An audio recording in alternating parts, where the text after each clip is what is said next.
میلاد مسعود حضرت امام نقی علیہ السلام بہت بہت مبارک ہو. عید اکبر عید غدیر مبارک ہو. میں اتفاقاً عید غدیر مجھے کئی جگہوں پڑھنے کا اتفاق ہوتا ہے. مولانا نے مجھ سے فرمائش کی اور ان کا حکم تھا کہ بھی جیسے بھی ہو جو دن خالی میں نے کہا بس یہی ایک منڈے خالی ہے تو ان کا بھی منڈے جو ہے وہ ہمارے ہاں آپ کو غدیر پڑھنا ہوگا.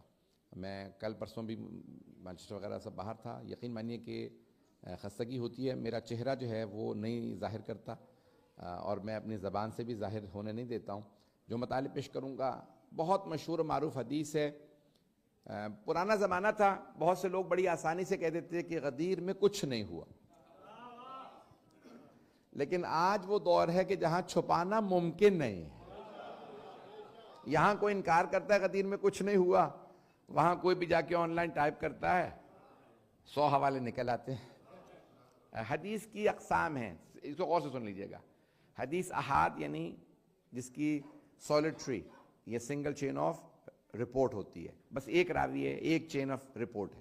اس کو سن رہے ہیں لوگ, اسے احاد کہتے ہیں. پھر اس سے زیادہ ہوتی ہے متضافر, ایک ہوتی ہے متواتر, 10 یا اس سے زیادہ راوی ہوں. اہل سنت کے عقیدہ یہ ہے, ہمارے علماء میں تھوڑا سا اختلاف ہے, لیکن 10 یا اس سے زیادہ اگر کسی کی چین ہوتی ہے نا, اس نے بھی کہا, اس نے بھی کہا, اس نے 10 لوگوں نے کہا, اسے کہتے ہیں متواتر. 10 یا سے زیادہ ہوں. حدیث غدیر کے 124 صحابہ راوی ہیں.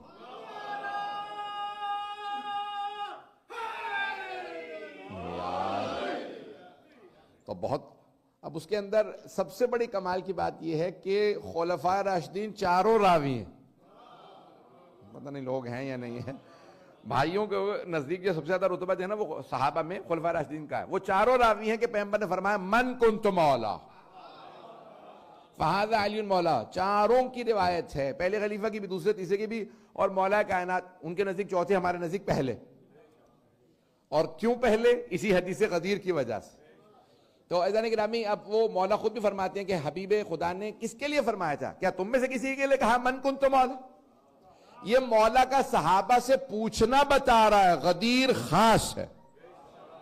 بھئی توجہ رہے مجمع کی. میں اگر آج خونہ ذکر دوں گا تو پھر آپ بھی تھوڑا بہت ساتھ دیجئے گا. تو عزیزان گرامی, اچھا پھر علامہ امینی, ویسے تو بہت سے علماء ہیں جنہوں نے اپنی پوری زندگی وقف کر دی تھی ولایت امیر المؤمنین علیہ السلام کے لیے, جیسے صاحب ابقات لکھنؤ کے علامہ میر سید حامد حسین موسوی, کہہ لیں کہ موسوی نشاپوری, یعنی لکھنؤ میں رہتے تھے. ان کے والد, ان کے بیٹے سب بڑے بڑے جید علماء ہیں. انہوں نے 30 برس سے زیادہ محنت کرنے کے بعد لکھی ہے ابقات الانوار. پتہ نہیں لوگ ہیں یا نہیں.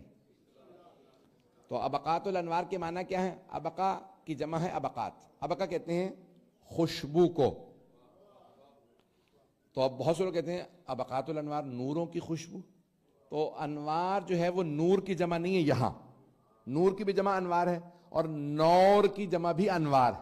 نور کہتے ہیں سفید پھول کو. تو وہ کہتے ہیں کون سے سفید پھول ہیں؟ وہ کہتے ہیں علی کی ولایت کے سفید پھولوں کی خوشبو. نام کتنا پیارا رکھا ہے. ذوق, خوش ذوق انسان ہوتا ہے نا, ادبی سرزمین کے رہنے والے, انہوں نے نام بہت خوبصورت, بہت پیارا نام رکھا ہے, ابقات الانوار فی ولایت ائمۃ الاطہار. بہرحال اب تفصیل میں نہیں جاؤں گا. تو انہوں نے بہرحال الگ الگ 2 جلدیں باقاعدہ زخیم جلدیں میں, یہ ہوتا ہے نا باریک جلدیں, بہت سے لوگ ہوتے ہیں کہ پھیلا کے لکھتے ہیں, موٹے قلم سے لکھتے ہیں. نہیں, انہوں نے بڑا نپت والا لکھا. 2 جلدیں صرف غدیر پہ لکھی, مولا علی کی ولایت کو ثابت کیا. توجہ رہے. پھر حدیث سفینہ پہ لکھی ہیں. ابھی عربی کے اندر جو ترجمہ ہوا اس میں 4 جلدیں غدیر پہ ہیں. کیوں؟ کیونکہ وہ جو 2 جلدیں انہوں نے لکھی تھی وہ کہتے تھے اٹھا کے آدمی مر جاتا ہے. آپ لوگ تو بہت ہی خاموشی سے سن رہے ہیں. اس کا وزن, حجم زیادہ تھا.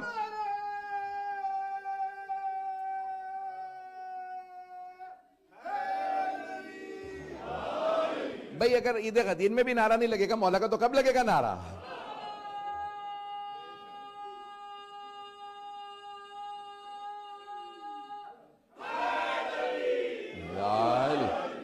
توجہ فرما رہے تھے جانے گرہ. تو انہوں نے کیا کیا, انہوں نے بہت زخیم لکھا تھا. علامہ اس وقت بہت بڑے ایران کے عالم دین ہیں, سید علی میلانی, سید علی حسینی میلانی. ان کے دادا بہت بڑے مرجع تقلید تھے, محمد ہادی میلانی. تو انہوں نے 20 جلدوں میں تلخیص کی ہے, سمرائز کیا ہے ابقات الانوار کو فارسی سے. کچھ لوگ پہنچ رہے ہیں. کیونکہ علامہ میر حامد حسین موسوی نے فارسی میں لکھی تھی. کیوں؟ جس کتاب کی رد میں لکھی تھی وہ فارسی میں. محدث شاہ عبدالعزیز محدث دہلوی نے کتاب لکھی تھی مولا علی کی ولایت کے خلاف، یعنی بہرحال شیعوں کے خلاف لکھی تھی. اس میں سے ایک چیپٹر تھا ولایت پہ. تو انہوں نے کہا کہ تو نے ایک چیپٹر لکھا، انہوں نے 45 جلدوں میں جواب لکھا. اب لوگ پہنچ رہے ہیں. تو کہنا بڑا آسان ہے، لیکن انہوں نے بڑی ضخیم پرانا، آپ کو تو پرانی کتابیں بڑی بڑی ہوتی تھی. تو اب وہ علامہ سید، یہ جو آیت اللہ سید علی میلانی نے، فاضل میلانی جو تھے ان کے کزن سید علی میلانی اس وقت زندہ ہیں، بہت بڑے آیت اللہ ہیں. علم کلام میں اس وقت سب سے بڑا نام مانے جاتے ہیں علم کلام میں. میں نے ان کے خود انٹرویوز بھی لیے ہیں، بہرحال استفادہ بھی کیا ان سے. وہ کہتے ہیں کہ 4 جلدوں میں حدیث غدیر کا انہوں نے ترجمہ کیا، عربی میں 4 جلدوں میں خلاصہ سمرائز کرنے کے بعد انہوں نے ترجمہ کیا. ایک اور سن لیجئے. پھر اس طرح سے حدیث منزلت ہے، علی منی پہ منزلت ہے ہارون میں موسیٰ، حدیث سفینہ، ساری مولا کی شان میں جتنی بھی ہیں. تو عزیزان گرامی اس میں وہ کہتے ہیں، ایک سن لیجئے گا، کیونکہ پاکستان میں بہت بڑا مسئلہ بنا تھا. یہاں پہ پاکستانی ہے نا زیادہ تر، دوسرے بھی لوگ سن لیں. تو اب یہ پاکستان میں بہت بڑا مسئلہ بنا تھا کہ پیغمبر اسلام نے صحیح بخاری میں کسی اور کے لیے کہا ہے کہ میرے بعد اگر کوئی نبی ہوتا. آپ لوگ تو پریشان ہو گئے کہ مولانا غدیر پڑھنے کچھ اور شروع کر دیا ہے. تو عزیزان گرامی اب یہ صحیح بخاری میں موجود ہے کہ حدیث نبوی صحیح بخاری کے اندر لکھا ہے کہ رسول خدا نے فرمایا اگر میرے بعد کوئی نبی ہوتا تو کوئی صحابی کے لیے کہا. تو وہاں پہ علامہ امینی نے وہاں پہ ثابت کیا ہے ابقات الانوار کے اندر، خود ہمارے میر حامد حسین موسوی نے، کہ سرور کائنات نے فرمایا اگر میرے بعد نبوت جاری رہتی تو علی کو ملتی.